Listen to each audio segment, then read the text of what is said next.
Hi, my name is Siti Aisyah binti Muhammad Sulaiman and I am from BA 1115A. Today, I will be explaining the history of International Monetary System. Before we start, what is International Monetary System? It refers to system that forms rules and standards for facilitating international trade among nations. Since most countries have their own currency, a means of exchanging this currency is needed for business to be conducted internationally. The system evolved from the high regards for silver and gold that have been served as medium of exchange in trade between tribes and trade between cities. International monetary system consists of 5 phases. First, the gold standard. Second, the sterling gold standard. The collapse of the gold standard. The Bretton Woods era. And last, the end of Bretton Woods era. In 1821, United Kingdom became the first country to adopt the gold standard. In 19th century, Russia, France, United States, Germany and Austria-Hungary did the same. During this time, gold was internationally accepted as currency for payment of goods and services. The first advantages of gold is it is highly demanded commodity. Second, it is high resist to corrosion so can be stored for longer time.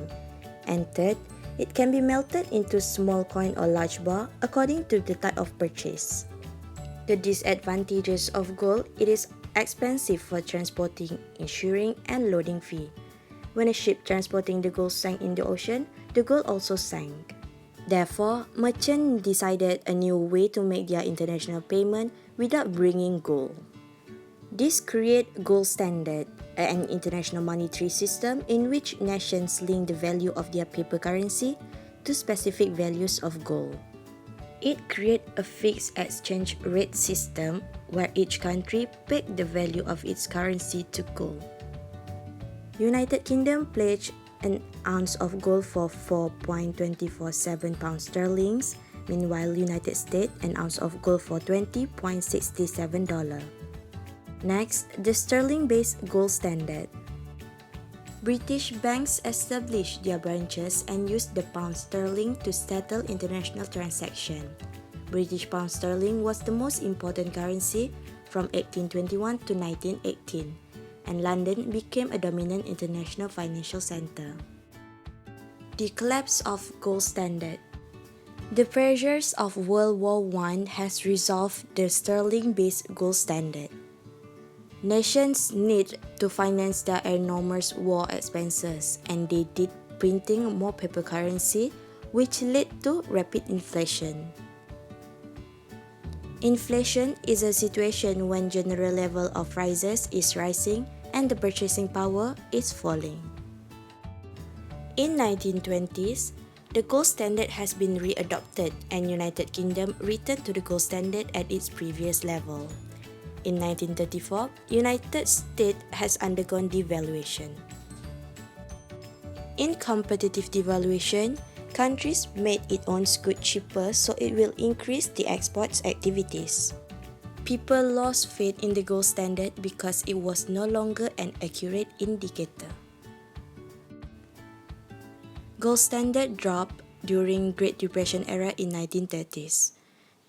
Great Depression was a severe worldwide economic depression that started in United States causing inflation, unemployment, and political instability. The outbreak of World War II causing the gold standard to disappear. Next, the Bretton Woods era. The breakdown of monetary system and international trade after World War I has caused economic conditions causing the World War II, the Great Depression. Diplomats decided to create a post-war economic environment that promotes worldwide peace and prosperity. In 1944, representatives from 44 nations met in Bretton Woods to conclude Bretton Woods Agreement. The results from Bretton Woods Agreement are: create an economic environment that promotes worldwide peace and prosperity, create International Bank for Reconstruction and Development and International Monetary Fund. Third, create a new international modified monetary system. The new system was designed to balance the strict discipline of the gold standard fixed exchange rate. The important features of the new monetary system are fixed exchange rate system, par value for US $35, UK 2.40 pounds sterling. Built-in flexibility where it sees the practice of competitive devaluation, and fund for economic development with the creation of the World Bank. What is the World Bank? The World Bank is the official name for International Bank for Reconstruction and Development. It is owned by 184 member countries. To reach a decision, the World Bank used a weight voting system that reflects economic power and contribution of its member. To finance its lending operations, the World Bank borrows money in its own name from international capital market. The goals of the World Bank is to help finance reconstruction of European economies. Second, to build economies of the world's developing country. The World Bank managed to complete its first goal with the help of Marshall Plan by mid-1950s. There are three affiliated organizations under the World Bank. First, International Development Association, International Finance Corporation, and third, Multilateral Guarantee Agency. IDA provide help from World Bank to government, IFC from World Bank to private sector, and MIGA by providing assurance. The World Bank must follow a hard loan policy. It only can make loan if there is a reasonable expectation that the loan will be repaid. International Development Association was established in 1960s. It offers soft loans that bear some significant risk of not being repaid. They have long maturities and usually granted a 10-year grace period before need to be repaid. In Bhutan, IDA gave a 10-year $31 million credit for construction of rural schools and curricular development. International Finance Corporation, created in 1956, is in charge with promoting the development of private sector in developing countries. Acting like an investment banker, it collaborates with private investors in providing debt and equity capital for promising commercial activities. IFC gave Bangladesh $1.52 billion in transforming the government sector, improving access to clean electricity, and contributing to food security. Multilateral Guarantee Agency was set up in 1988 to overcome private sector reluctance to invest in developing countries because of perceived political riskiness. MIGA encouraged direct investment in developing countries by offering private investor insurance against non-commercial risks. In Azerbaijan, MIGA provided insurance to protect Turkish investors in a project to expand and modernize a flour mill. The latest constitution of the World Bank is International Center for Settlement of Investment Dispute. It provides international facilities for conciliation and arbitration of investment disputes. Next, International Monetary Funds. International Monetary Fund acts as the enforcement mechanism agency that regulates the fixed exchange rates and enforce the rules of international monetary system. The objective of IMF includes to promote international monetary cooperation, to assist in multilateral system of payment, to promote exchange stability, to shorten the duration and lessen the degree of disequilibrium, and to facilitate the expansion and balanced growth of international trade. The Bretton Woods system. This system is also known as dollar-based gold standard. In this system, countries agree to peg the value of their currencies to gold. However, only United States pledged to redeem its currencies for gold. Thus, the US dollar has become the keystone of the Bretton Woods system. Under this agreement, each country pledged to establish a par value of its currency, making the Bretton Woods Agreement a fixed exchange rate system. The end of Bretton Woods system. Gold supply did not expand in a short run, and the only source of the liquidity was the US dollar, making the system unreliable. Under the Bretton Woods system, The expansion of international liquidity depends on the foreigners' willingness to increase their holdings of dollar. As foreign dollar holdings increase, people began to question the ability of United States to honor its Bretton Woods obligation, which is to convert dollar to gold when they are asked. This led to Triffin paradox. The less faith foreigners had in United States, the more they want to get rid of dollars and get gold in return. Unfortunately, US did not have enough gold to redeem all the dollars held by foreigners. The Bretton Woods era officially ended in 15 August 1971.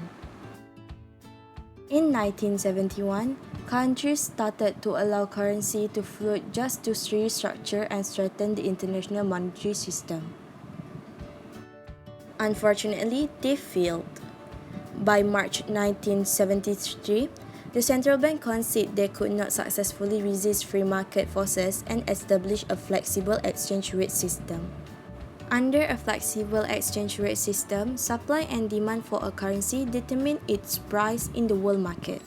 The new flexible exchange rate system was legitimized by an international conference in Jamaica. According to Jamaica Agreement, each country was free to adopt whatever exchange rate system that best met its own requirement. United States adopt a floating exchange rate. Meanwhile, other countries adopt a fixed exchange rate by pegging their currencies to dollar or other currencies. European Monetary System by European Union. This system strategy was based in the belief that flexible exchange rates would hinder their ability to create an integrated European economy. In 1979, EU members created the European Monetary System to manage currency relationship among themselves. ERM participants pledged to maintain fixed exchange rate among their currency with a narrow range of 2.25% of par value. The exchange rate mechanism facilitated the creation of EU single currency, the euro. The rapid increase in oil prices caused inflationary pressures in oil importing countries. Many of oil exporting countries spend their wealth to improve their infrastructures or to invest in new facilities such as petroleum refineries. International banking recycled the unspent petrodollar through its international lending activities to help revive the economic's damage. However, many countries borrowed more than they could repay. International debt crisis began when Mexico requested a rescheduling of its debts and temporary prohibition of payment. There are two approaches to resolve international debt crisis. The first one is Becker Plan. The Becker Plan stressed the importance of debt rescheduling, tight IMF-imposed controls over domestic monetary and fiscal policies, and continue lending to debtor countries in hope that the economic growth will allow them to repay their creditors. The second approach is through Brady Plan. The Brady Plan focused on the need to reduce the debts of troubled countries by writing off parts of the debts or by providing the countries with funds to buy back their loan notes at below face level. That is all that I can share in the topic of international monetary system. Thank you so much for listening and watching.